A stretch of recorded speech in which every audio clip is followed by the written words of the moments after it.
በስመ አብ ወወልድ ወመንፈስ ቅዱስ አሐዱ አምላክ አሜን።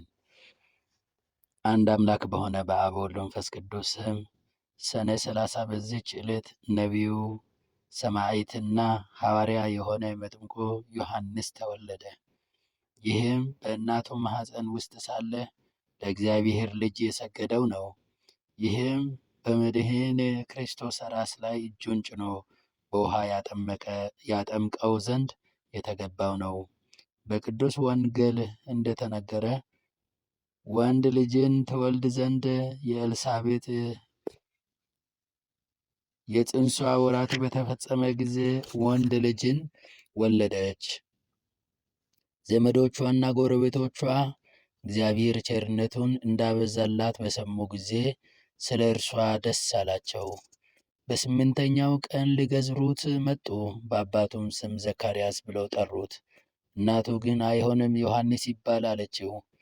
ዘመዶችሽም ከዘመዶችሽ ስሙ እንዲህ የሚባል የለም አሏት። አባቱንም ጠቅሰው ማን ሊባል ትወዳለህ አሉት። እርሱም ብራና ለምኖ ስሙ ዮሐንስ ይባል ብሎ ጻፈ።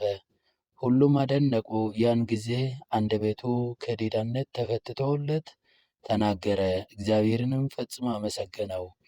ስለ ልጁና ስለ መድኃኒታችን መምጣት ልጁ ዮሐንስ የልዑል ነቢይ እንደሚባልና በእግዚአብሔርም ፊት እንደሚሄድ ትንቢት ተናገረ። ሰብአ ሰገልም መጥተው ከሄዱ በኋላ ሄሮድስ ሕፃናትን በገደላቸው ጊዜ ስለ ሕፃኑ ዮሐንስ ለሄሮድስ ነገሩት። እንዲገድሉትም ጭፍሮቹን ላከ። ጭፍሮቹም ወደ አባቱ ዘካርያስ መጡ። ሕፃኑንም ከእርሱ ፈለጉት። አባቱም አንስቶ በትከሻዎቹ ተሸክሞ ወደ ቤተ መቅደስ ከእርሱ ጋር እንዲሄዱና ሕፃኑን ከዚያ እንዲወስዱት ወታደሮቹን ለመናቸው። ከዚህም በኋላ ሕፃኑን በመሠዊያው ጠርዝ ላይ አኖረውና ከዚህ ራሳችሁ ተቀብላችሁ ውሰዱት አላቸው። ወዲያውኑ የእግዚአብሔር መልአክ ነጥቆ ወደ በረሃ ወሰደው። ጭፍሮቹም ባላገኙት ጊዜ አባቱ ዘካርያስን ገደሉት። ሕፃኑ ግን አድጎ ለእስራኤል እስኪገለጥበት ጊዜ ድረስ በበረሃ ውስጥ ኖረ። የእግዚአብሔርን መንገድ ጠረገ፣ ጥርጊያውንም አስተካክሎ እያለ በምድረ በዳ የሚጮህ የአዋጅ ነጋሪ ድምፅ እነሆ ብሎ ኢሳይያስ የተናገረለት ይህ ነው። ሚልክያስም ስለ እሱ እንዲህ አለ። በፊትህ ጎዳናዬን አስተካክሎ የሚጠርግ መልእክተኛዬን እኔ እሰዳለሁ። ራሱ መድኃኒታችን ስለ እርሱ ሲናገር ሴቶች ከወለዷቸው መጥምቁ ዮሐንስን የሚበልጥ የለም ብለዋል። ይህም የእግዚአብሔርን ልጅ ባጠመቀውና የማትዳሰስ ራሱን በዳሰሰ ጊዜ የሚወደው ልጅ ይህ ነው፣ እርሱን ስሙት የሚል የአብን ቃል ሰምቷልና።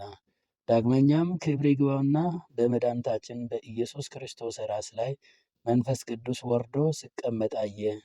እኛም መድኃኒታችን እንዲምረንና ይቅር እንዲለን በአማላጅነቱ እያመን መታሰቢያውን እናደርግ። በረከቱም ከእኛ ጋር ትኑር ለዘላለሙ አሜን። በዚችም ዕለት የማርያና የማርታ የመነኮስ ገብረ ክርስቶስ መታሰቢያቸው ነው። በረከታቸውም ከእኛ ጋር ይኑር ለዘላለሙ አሜን። በዚችም ዕለት ደግሞ በህንደኬ ካሉ ደሴቶች በአንዲት ውስጥ የሚኖር ገድለኛ የሆነ አባ ጌራን አረፈ። እርሱም እግዚአብሔርን የሚፈራና የሚወድ ጾምና ጸሎትን የሚወድ ነበር። ወደ እግዚአብሔርም የሚለምነውን ሁሉ ይሰማው ነበረ። በጸሎቱም ከዚህች ሀገር ኒዳድ፣ አባር፣ ድርቅ፣ በጠላት መማረክ፣ የደም መፍሰስና የመርከቦች መስጠም ተወገደ። የፈለገውንም ሁሉ በጸሎቱ ያገኝ ነበር። ሰይጣንም ስለዚህ ስለተሰጠው ጸጋ ቀናበት። በዕንቁ ያጌጠ የነገሥታትን ልብስ በለበሰች መልከ መልካም ሴት አምሳል ታየው። እርሷም ብቻዋን ትንጎራደድ ነበር። ባያትም ጊዜ ወደ እሷ ሄዶ ስራዋን ጠየቃት። እሷም እንዲህ አለችው፣ የንጉሥ ሰርባን ልጅ ነኝ። እህቴ ከአባቷ ባሮች ጋር ባመነዘረች ጊዜ ሁላችንንም ሊገድለን ፈለገ። ስለዚህ ፈርቼ በሌሊት ወጣሁ። ወደዚያች በረሃም መጣሁ። ቅዱሱን ሰው አንተን በማግኘቴ እድለኛ ነኝ። እርሱም ወደ እኔ የሚመጡ ሰዎች እንዳያዩሽ ወደዚያች አለት ዋሻ ሂጂ አላት። በሌሊትም ከአራዊት የተነሳ እንደፈራ ሰው እየጮኸች መጥታ የዱር አራዊት እንዳይበሉኝ ክፈትልኝ አለችው። እርሱም ከፈተላትና ገባች። በጎኑም ተኝታ ደረቱን አቀፈችው። ልቡን ወደ ፍቅሯ እስካዘነበለችው ድረስ ነገሯን አለሰለሰችለት።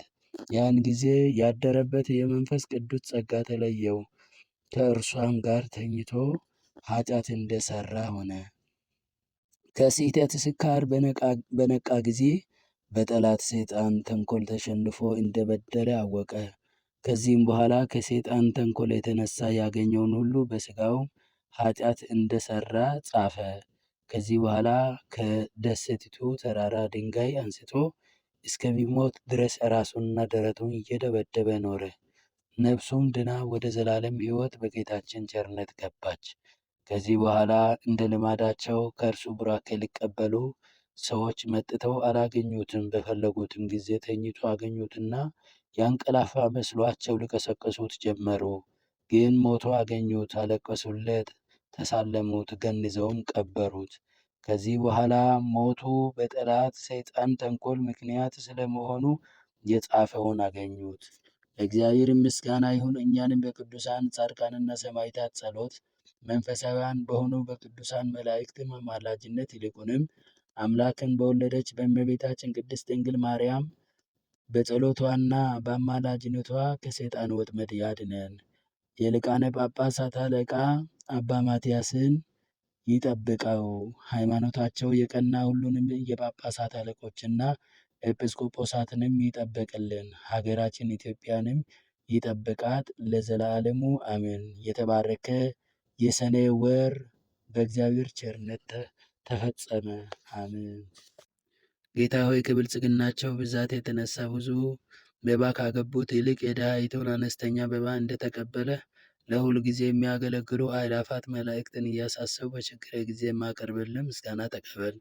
እናንተም ቅዱሳን ነቢያት፣ የወንጌል ሰባኪያን ሐዋርያት፣ ሰማዕታትና ጻድቃን፣ ትጉሃን መላእክት፣ ፍጹማን ደናግል እንዲሁም ደጋጎች መነኮሳት ሆይ ልጅ አዋቂ ሳይለይ የምንሰበሰብበትን የጉባኤ ቦታ ባርኩ። ይህን መጽሐፍ ወረቀት አዘጋጅቶ ብራና ደምጦ የጻፈውና ያጻፈው ከግዕዝ ወደ አማርኛ የተረጎመውን ቃለ ንባብን በእርጋታ መንፈስ እና በተመስጦ ሕሊና ያዳመጠ በደለኛን ሁሉን የምታስምር የጌታ እናቱ በማርያም ጸሎት ኢየሱስ ክርስቶስ በአንድነት ይማረን፣ አሜን።